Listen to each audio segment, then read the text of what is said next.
C'est pas moi, c'est lui, pitoyable, mais c'est la stratégie adoptée par les entreprises impliquées dans le naufrage de la plateforme pétrolière et donc de la marée noire au large de la Louisiane. Les sociétés exploitant cette plateforme étaient auditionnées hier par le Sénat américain et elles se sont renvoyées la balle. Et pendant ce temps-là, le brut continue inexorablement de se déverser dans l'océan. Les précisions de Claire Garin.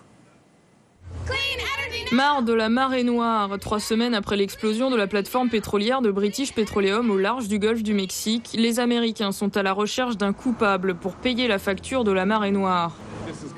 C'était complètement prévisible. S'ils avaient pris les mesures de sécurité adéquates, ils auraient peut-être dépensé plus d'argent en amont, mais ça aurait coûté moins cher au final.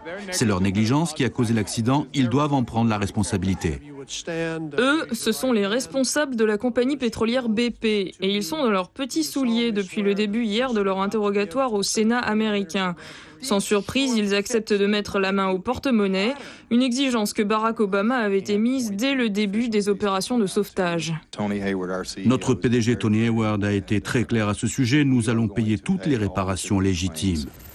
Le gouvernement a annoncé la création d'un organe indépendant chargé de surveiller le secteur pétrolier, tandis que les équipes de secours s'affairent à la construction de digues. Mais la solution viendra peut-être d'une PME française. Ecocéan, constructeur breton de navires dépollueurs, propose de mettre à disposition 9 bateaux, dont son Catamar, un prototype capable d'aspirer 100 mètres cubes de pétrole par heure. Seule condition, BP doit financer le transport à hauteur de 250 000 €. L'affaire est en négociation, mais pour l'instant, la compagnie préfère miser sur ses propres solutions. Après un premier échec, une deuxième cloche de pompage est en cours d'installation.